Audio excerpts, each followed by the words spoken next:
प्यारे विद्यार्थियों, एक बार फिर से आज की अपनी इस कक्षा में आप सबका हार्दिक स्वागत है। आज हम वाक्य के अंतर्गत रचना के आधार पर जो वाक्य भेद अपने पाठ्यक्रम में शामिल है 10th क्लास के अकॉर्डिंग, उसकी अंतिम क्लास है। आज हम सिर्फ वाक्य रूपांतरण के बारे में जानें। वाक्य रूपांतरण से संबंधित प्रश्न और परीक्षा में निश्चित रूप से पूछा जाता है। तो इससे पहले हमने रचना के आधार पर वाक्य भेदों में सरल वाक्य, संयुक्त वाक्य, मिश्र वाक्य के बारे में जाना। उपवाक्य के बारे में भी हम जान चुके हैं। वाक्य रचनांतरण में कोई सरल वाक्य का उदाहरण आपके सामने रख करके आपको बोल दिया जाए कि उसको संयुक्त वाक्य में बदल करके लिखो, या संयुक्त को मिश्र में बदलो, या मिश्र को सरल या संयुक्त में बदलो, तो वो होता है वाक्य रूपांतरण। आप उसे वाक्य रचनांतरण भी कह सकते हो। वाक्य रचनांतरण। तो वाक्य रूपांतरण होता क्या है? सीधे शब्दों में हम कह सकते हैं कि किसी वाक्य को अन्य या दूसरे वाक्य में परिवर्तित कर लिखना ही क्या कहलाता है? वाक्य रूपांतरण कहलाता है। क्या बताया मैंने कि किसी वाक्य को अन्य या दूसरे वाक्य में परिवर्तित कर लिखना ही वाक्य रूपांतरण कहलाता है। इसे हम वाक्य रचनांतरण भी कह सकते हैं। अब हमें यह भी पता होना चाहिए कि वाक्य रूपांतरण कितने प्रकार से होता है। यानी वाक्य रूपांतरण या वाक्य रचनांतरण 3 प्रकार से होता है। 3 तरह से आप वाक्य परिवर्तित कर सकते हो। तो 3 रूप, जैसे कि 3 भेद हम पढ़ चुके हैं, सरल वाक्य, संयुक्त वाक्य और मिश्र वाक्य। तो वाक्य रचनांतरण अगर हम करेंगे तो मान लो आपके पास कोई सरल वाक्य का उदाहरण आपके सामने रख दिया जाए।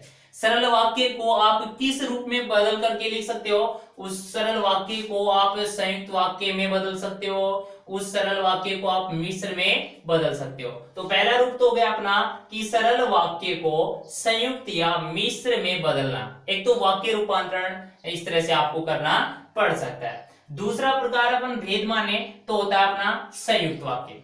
इसको भी 2 रूपों में आप परिवर्तित कर सकते हो। एक तो संयुक्त को आप सरल में बदल सकते हो और एक संयुक्त को आप मिश्र में बदल सकते हो। तो ये संयुक्त का वाक्य रूपांतरण हो गया। अब बात करें, तीसरा भेद अपने पास है मिश्र वाक्य रचना आधार पर। मिश्र वाक्य को भी हम 2 रूपों में परिवर्तित कर लिख सकते हैं। एक तो मिश्र वाक्य को आप सरल वाक्य में बदल सकते हो और एक मिश्र वाक्य को आप संयुक्त वाक्य में बदल सकते हो। तो इस तरह से वाक्य रूपांतरण या वाक्य रचनांतरण आप 3 तरह से कर सकते हो। अब वाक्य रूपांतरण करने के लिए आप सबको वो सब बातें ध्यान होनी चाहिए जिसका जिक्र हम अपनी विगत कक्षाओं में कर चुके हैं। विगत कक्षाओं की बात करें तो सामान्य शब्दों में हम कहें कि सरल वाक्य को आप आसानी से पहचान सकते हो। सरल वाक्य में किसी भी तरह का योजक शब्द, किसी भी प्रकार का योजक शब्द प्रयुक्त नहीं होता और न ही सरल वाक्य में उपवाक्य प्रयुक्त होते हैं। ये सामान्य सी जानकारी आप रखते हो तो किसी भी संयुक्त वाक्य को आप सरल में बदलते समय ध्यान ये रखेंगे कि उसमें 2 वाक्य जो आपको मिलेंगे उन उपवाक्यों को एक वाक्य में सम्मिलित करना है। यानी एक वाक्य बना करके आप उसको लिख देंगे और न ही उसमें जो योजक शब्द प्रयुक्त हुआ उस योजक शब्द को भी आप क्या करोगे? हटा दोगे। सरल बन जाएगा। अगर संयुक्त वाक्य की बात करें तो संयुक्त वाक्य की पहचान भी आपको मैंने बताई कि संयुक्त वाक्य में समानाधिकरण योजक शब्द प्रयुक्त होते हैं और समानाधिकरण योजक शब्द के दोनों तरफ जो उपवाक्य प्रयुक्त होते हैं वो स्वतंत्र उपवाक्य प्रयुक्त होते हैं। तो उन स्वतंत्र उपवाक्यों को हम सरल में परिवर्तित करते समय दोनों को एक बना करके लिख देंगे और उस योजक शब्द का क्या कर देंगे? लोप कर देंगे। बात करें मिश्र वाक्य की। मिश्र वाक्य में 2 उपवाक्य आते हैं। आपको मैंने बताया कि एक प्रधान उपवाक्य होता है और एक होता है उस पर आश्रित। प्रधान और आश्रित जो उपवाक्य होते हैं उनके बीच आपको कोई ना कोई वेदिकरण योजक शब्द देखने को मिलता है। एक बात विशेष ध्यान देने योग्य बात, मैंने आपको बताया कि मिश्र वाक्य में वेदिकरण योजक शब्द प्रयुक्त होते हैं। अब वेदिकरण योजक शब्द जरूरी नहीं है कि वो वाक्य के बीच में ही आए। वेदिकरण योजक शब्द कोई वाक्य के प्रारंभ में भी आ सकता है। क्या बताया मैंने? वेदिकरण योजक शब्द वाक्य के प्रारंभ में भी देखने को मिल सकता है। इसका मतलब ये हुआ कि मिश्र वाक्य में प्रधान और आश्रित वाक्य जो होते हैं वो पहले या बाद में, आगे पीछे आ सकते हैं। पहले आप प्रधान उपवाक्य का प्रयोग भी कर सकते हो मिश्र वाक्य में, और पहले आप आश्रित उपवाक्य को भी लिख सकते हो। तो ये बात एक विशेष ध्यान देने योग्य है। और बात करें अब वाक्य रचनांतरण से संबंधित कुछ प्रश्न, कुछ उदाहरण आपके सामने मैं रख रहा हूं। तो पहला उदाहरण जैसे समझिए इनसे, यह पुस्तक लिखने पर उसे पुरस्कार मिला है। सीधे शब्दों में यहां से किस तरह के प्रश्न आपसे पूछे जाते हैं? एक सामान्य सा प्रश्न आपसे यहां से पूछा जा सकता है कि कोई भी उदाहरण आपके सामने रख दिया जाएगा और उस उदाहरण के आधार पर आपसे पूछ लिया जाएगा कि रचना के आधार पर किस वाक्य का उदाहरण है। तो रचना के आधार पर वाक्य के 3 भेद आप से पूछा जाए तो आप इसमें कौन सा वाक्य बताएंगे? तो यह पुस्तक लिखने पर उसे पुरस्कार मिला है। सीधे शब्दों में ये इस वाक्य के अंदर देखिए आपको कोई योजक शब्द नजर आ रहा है? नहीं है। यह पुस्तक लिखने पर उसे पुरस्कार मिला, पर योजक शब्द होता है परंतु के अर्थ में। यहां पर आ रहा है, ये परंतु का अर्थ नहीं दे रहा है, यहाँ ये योजक शब्द के रूप में नहीं आया, बल्कि यहाँ तो क्या आ रहा है, ये अधिकरण कारक के रूप में आ रहा है। तो ये जरूर ध्यान रहे। तो इस वाक्य में कोई योजक शब्द नहीं है, योजक शब्द नहीं है तो इसका मतलब वो क्या होता है, सरल वाक्य। और दूसरी बात, योजक शब्द न होने के साथ साथ उसमें उपवाक्य भी नहीं होंगे। तो ये पूरा का पूरा क्या है, एक वाक्य और इसमें अलग अलग उपवाक्य प्रयुक्त नहीं हुए। तो आपसे सीधा सा प्रश्न पूछा जाए वाक्य भेद, तो आपका जवाब होगा सरल या साधारण वाक्य। एक तो इस तरह के प्रश्न का सामना आपको परीक्षा में करना पड़ेगा, इस तरह का प्रश्न यहां से बनता है। दूसरा प्रश्न इंपॉर्टेंट और महत्वपूर्ण प्रश्न बात कर रहे हैं अपन इस के अंतर्गत वाक्य रूपांतरण की। सरल वाक्य का उदाहरण आपके सामने रख दिया जाए और बोल दिया जाए कि इसको संयुक्त वाक्य में बदलो। संयुक्त वाक्य में बदलेंगे तो वो पहचान ध्यान में रखनी है आपको। संयुक्त वाक्य में समानाधिकरण योजक शब्द आते हैं और वो समानाधिकरण योजक शब्द दो स्वतंत्र उपवाक्यों या दो सरल या साधारण वाक्यों को जोड़ते हैं। तो इसका मतलब यहां तो एक ही वाक्य है, इस वाक्य को दो वाक्यों में विभाजित करना पड़ेगा। और संयुक्त वाक्य बना रहे हो तो संयुक्त वाक्य में स्वतंत्र वाक्य दो बनाएंगे।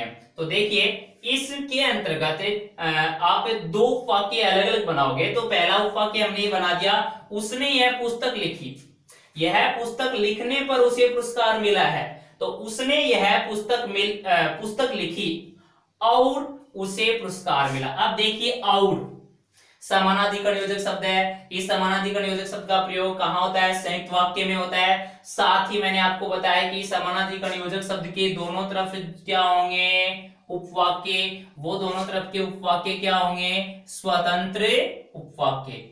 वो दोनों तरफ के उपवाक्य स्वतंत्र उपवाक्य कहलाएंगे, या फिर आप उनको सरल या साधारण वाक्य भी कह सकते हो। तो सरल या साधारण वाक्य जो किसी समानाधिकरण योजक शब्द से जुड़ते हो, या फिर दो स्वतंत्र वाक्य किसी समानाधिकरण योजक शब्द से जुड़ते हो, वो बन जाता है संयुक्त वाक्य। तो ये दोनों वाक्य हमने इसी वाक्य से उठाए हैं, थोड़ा सा फेरबदल हमें करना पड़ा है और दो अलग अलग रूपों में हमने इसको विभाजित कर दिया और साथ ही इसे समानाधिकरण योजक शब्द से जोड़ दिया। तो उसने यह पुस्तक लिखी। अब मैंने आपको क्या बताया कि स्वतंत्र उपवाक्य प्रयुक्त होते हैं, स्वतंत्र उपवाक्य जो प्रयुक्त होते हैं वो अपना स्वतंत्र अस्तित्व रखते हैं। इस वाक्य को हटा दिया जाए तो आपको ये उपवाक्य देखने को मिलेगा, तो ये अपना स्वतंत्र दे रहा, उसने यह पुस्तक लिखी। इस वाक्य की सार्थकता हम आसानी से समझ पा रहे हैं। इस पर ये वाक्य किसी दूसरे पर आश्रित नहीं है, निर्भर नहीं है, और उसे पुरस्कार मिला है। सीधे शब्दों में इसका लोप कर दिया जाए और ये रख लिया जाए तो ये भी क्या है, अपना स्वतंत्र अस्तित्व रखता है। तो इस तरह से दो स्वतंत्र वाक्य किसी समानाधिकरण योजक शब्द से जुड़ रहे हैं और उससे मिलकर क्या बन रहा है, संयुक्त वाक्य। तो इस तरह से आप संयुक्त वाक्य बना सकते हो। आपको सरल वाक्य दे दिया जाए और बोल दिया जाए कि उसको मिश्र वाक्य में बदलो, तो इसी सरल वाक्य को हम मिश्र वाक्य में बदलेंगे। तो मिश्र वाक्य में बदलते समय हमें एक बात ध्यान रखनी है कि मिश्र वाक्य में दो वाक्य जो प्रयुक्त होते हैं उसमें एक प्रधान वाक्य आता है और एक आश्रित उपवाक्य होता है, वो किसी न किसी वैधिकरण योजक शब्द से जुड़े होते हैं। तो हमने इसी वाक्य को दो अलग अलग उपवाक्यों में बांट दिया। उसने यह पुस्तक लिखी, उसने यह पुस्तक लिखी जिस पर उसे पुरस्कार मिला। अब ये योजक शब्द है जिस पर, मैंने आपको बताया था वेदिका नियोजक शब्दों में और जो या जो से बनने वाले सर्वनाम शब्द जितने भी हैं तो उन्हीं में से एक है जिस पर, तो ये हो गया वेदिका नियोजक शब्द। और इसके दोनों तरफ के उपवाक्य क्या हो गए, एक प्रधान होगा और एक आश्रित। आश्रित उपवाक्य की पहचान, परीक्षा में ये भी प्रश्न पूछा जाता है कि वाक्य आपको मिश्र वाक्य का उदाहरण दे दिया जाए, उसमें से उपवाक्य भेद अगर पूछा जाए तो उपवाक्य आपको पता है मिश्र में एक प्रधान होता है और एक आश्रित होता है। अब आपको ये पद रेखांकित कर दिया जाएगा और कहा जाएगा रेखांकित पद में का उपवाक्य भेद बताओ। तो आपको पता है योजक शब्द के तुरंत बाद क्या आ रहा है, आश्रित। आश्रित में भेद पूछा जाए तो की से जुड़ने वाला संज्ञा आश्रित, अपनी पिछली कक्षा में हमने पढ़ा था आश्रित उपवाक्य भेद। संज्ञा आश्रित उपवाक्य किससे जुड़ेगा, केवल और केवल की से, संयोजक अव्यय के रूप में की आपको देखने को मिलेगा, वो संज्ञा आश्रित हो जाएगा। जो या जो से बनने वाले सर्वनाम शब्दों से जुड़ेंगे वो होगा विशेषण आश्रित उपवाक्य। तो ये जो से बनने वाला एक सर्वनाम शब्द है जिस पर, और इस आधार पर ये क्या हो गया, विशेषण आश्रित उपवाक्य। अगर आपसे आश्रित वाक्य पूछा जाए तो उसे पुरस्कार मिला, ये आश्रित हो गया, ये इस पर डिपेंड करता है, इस पर निर्भर है। और आश्रित वाक्य में भेद पूछ लिया जाए तो जिस पर से जुड़ा हुआ है, इसलिए ये क्या हो गया, विशेषण आश्रित वाक्य हो गया। तो इस तरह से आप सरल को संयुक्त में बदल करके लिख सकते हो, आप सरल को मिश्र में बदल करके लिख सकते हो। जैसा कि हम वाक्य रूपांतरण के 3 अलग अलग रूपों में इसको हम देख रहे हैं। अगला एग्जांपल, अगला उदाहरण आप देख रहे हैं, परीक्षा समाप्त हुई और हम गांव चले गए। पहला प्रश्न आपसे पूछा जा सकता है कि जो वाक्य आप देख रहे हो ये रचना के आधार पर किस वाक्य का भेद है, किस वाक्य का उदाहरण। तो परीक्षा समाप्त हुई और हम गांव चले गए, तो और से पकड़िए समानाधिकरण योजक शब्द है। साथ ही आप ये भी ध्यान रखो कि और के दोनों तरफ क्या है, होने चाहिए, उपवाक्य होने चाहिए। तो बिल्कुल परीक्षा समाप्त हुई उपवाक्य है, हम गांव चले गए उपवाक्य, दोनों अपना अपना स्वतंत्र अस्तित्व रखते हैं। इसका मतलब स्वतंत्र उपवाक्य है, स्वतंत्र उपवाक्य हैं तो ये किससे जुड़े हैं, समानाधिकरण योजक शब्द से। दो स्वतंत्र उपवाक्य या दो सरल या साधारण वाक्य किसी समानाधिकरण योजक शब्द से जुड़े हो वो होता है संयुक्त वाक्य। तो आप क्या जवाब दोगे कि ये संयुक्त वाक्य का उदाहरण है। अब बात करें, आपसे वाक्य रूपांतरण या वाक्य रचनांतरण करवाया जाए, बोल दिया जाए कि भी संयुक्त वाक्य को मिश्र में बदलो, तो मिश्र में बदलेंगे तो दो स्वतंत्र जो वाक्य हैं इनको हम एक प्रधान और एक आश्रित में परिवर्तित कर देंगे, साथ ही कोई वेदिका नियोजक शब्द का प्रयोग कर देंगे। तो इसी का परिवर्तित रूप, जैसे ही परीक्षा समाप्त हुई हम गांव चले गए, जैसे ही परीक्षा समाप्त हुई हम गांव चले गए। अब देखो एक वाक्य तो यहां तक का है और दूसरा उपवाक्य है हम गांव चले गए, तो दो अलग अलग उपवाक्य हो गए। साथ ही आप देखिए इसमें कौन सा योजक शब्द है, इसमें जैसे, जैसे वेदिका नियोजक शब्द है और वेदिका नियोजक शब्द का प्रयोग मिश्र वाक्य में होता है। मिश्र वाक्य हमने बना दिया, आपसे पूछ लिया जाए उपवाक्य भेद के संदर्भ में तो इससे जुड़ा हुआ जैसे से जुड़ा हुआ क्या है, आश्रित हो गया और शेष बच गया वो प्रधान हो गया।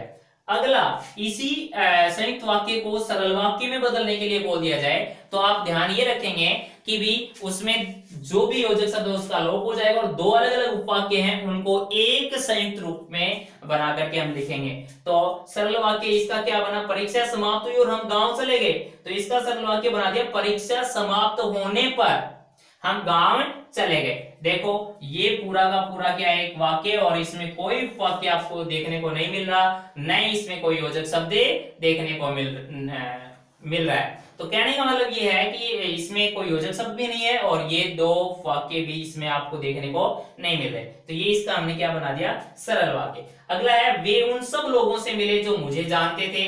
वाक्य भेद पूछा जाए तो जो का प्रयोग हो गया वेदिका नियोजक शब्द, और वेदिका नियोजक शब्द का प्रयोग किस में होता है, मिश्र वाक्य में। एक जवाब सीधा सा प्रश्न अगर पूछा जाए। दूसरा, आपसे वाक्य रूपांतरण करवाया जाए, मान लो यहाँ बोल दिया कि इसको सरल वाक्य में बदलो, सरल वाक्य में बदलेंगे तो हम क्या लिखेंगे, वे उन सब लोगों से मिले जो मुझे जानते थे। तो इसको सरल वाक्य में लिखेंगे तो दो अलग अलग वाक्यों को एक ही वाक्य में आपको संयुक्त रूप में लिखना होगा। तो वे उन सब लोगों से मिले जो मुझे जानते थे, तो आप बना सकते हो वे मुझे जानने वाले सभी लोगों से मिले, जानने वाले सभी लोगों से मिले। अब आप देख पा रहे हो कि इसमें अलग अलग वाक्य, यहां तो दो अलग अलग वाक्य थे, देख पा रहे हो आप, ये दो अलग अलग वाक्य थे, इन दोनों वाक्यों को हमने संयुक्त रूप में और एक ही वाक्य में बदल दिया। साथ ही योजक शब्द का क्या हो गया, लोग। आपको मैंने बताया कि सरल वाक्य में कोई योजक शब्द नहीं प्रयुक्त नहीं होता और नई वाक्य देखने को मिलते हैं। तो वे मुझे जानने वाले सभी लोगों से मिले, ये इसका क्या बना दिया हमने, सरल वाक्य। आगे बात करते हैं, मैं दूध पीकर सो गया। वाक्य भेद पूछा जाए तो क्या है, उपवाक्य नहीं है, नहीं कोई योजक शब्द है, तो इसका मतलब ये सरल वाक्य। अब आपको बोल दिया कि भी संयुक्त वाक्य में बदलो, तो संयुक्त वाक्य में बदलेंगे तो दो स्वतंत्र वाक्य किसी न किसी योजक शब्द से जुड़ेंगे, वो योजक शब्द समानाधिकार। तो इसको हम बदल सकते हैं, मैंने दूध पिया और सो गया। अब आप देखिए, मैंने दूध पिया, ये स्वतंत्र वाक्य, सो गया किससे जोड़ दिया, और से, और समानाधिकरण योजक शब्द है। तो इस तरह से आप इस सरल वाक्य को इस संयुक्त रूप में लिख सकते हो, संयुक्त वाक्य में परिवर्तित करे लिख सकते हो। अगला है, सफेद कमीज वाले छात्र को ये पुस्तक दे दो।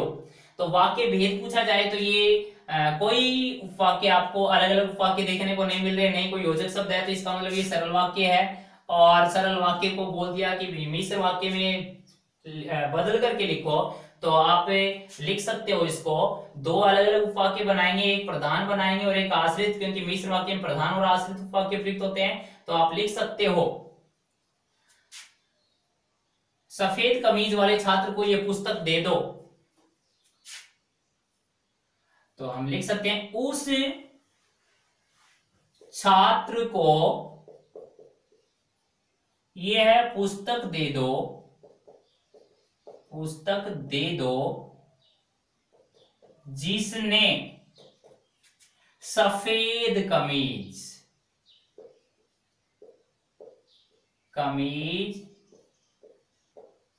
पहन रखी है। एक तो इस रूप में लिख सकते हैं, उस छात्र को ये पुस्तक दे दो जिसने सफेद कमीज पहन रखी है। देखो क्या था हमारे पास, सफेद कमीज वाले छात्र को ये पुस्तक दे दो, तो उस छात्र को ये पुस्तक दे दो जिसने सफेद कमीज पहन रखी है।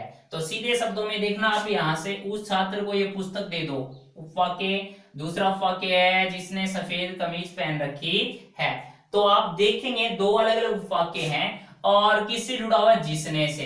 तो जिसने जो या जो से बनने वाले सर्वनाम शब्द क्या है, वेदिकर्ण योजक शब्द में आ गया। वेदिकर्ण योजक शब्द का प्रयोग मिश्र वाक्य में होता है। तो इस तरह से ये क्या बन गया, आपका मिश्र वाक्य बन गया। एक बात आपको ध्यान ये रखनी है कि कोई भी उदाहरण आपके सामने रख दिया जाए, इस तरह से वाक्य रूपांतरण आप करोगे। दूसरा प्रश्न मैंने आपको बताया कि कोई भी उदाहरण आपके सामने रख दिया जाएगा, रचना के आधार पर वाक्य भेद पूछ लिया जाएगा।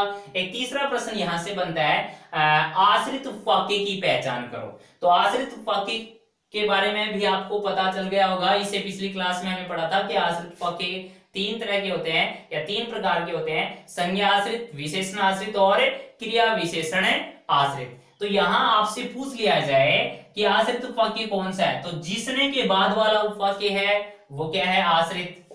ये क्या है आपके पास आश्रित उपवाक्य। अब आश्रित में भेद पूछा जाए तो जिसने से जुड़ा हुआ है, इसका मतलब की से जुड़ने वाला संज्ञा आश्रित होगा। जो या जो से बनने वाले सर्वनाम शब्द किस में आएंगे, वो आएंगे आपके विशेषण आश्रित। तो जिसने ये किस में आएगा, विशेषण आश्रित उपवाक्य। तो इस तरह का प्रश्न भी आपके सामने निश्चित रूप से होगा, ऐसे प्रश्न यहां से बनते हैं। तो ये हो गया आश्रित वाक्य भेद। तो इस तरह से आप वाक्य से संबंधित जो प्रश्न आपके सामने परीक्षा में आएंगे उनका सामना आपको करना पड़ेगा, और मुझे उम्मीद है कि आप आसानी से उन प्रश्नों का जवाब दे पाओगे, कोई दिक्कत आपको नहीं होनी चाहिए। और इसी आशा और उम्मीद के साथ आज की अपनी इस कक्षा को हम विराम देते हैं। धन्यवाद।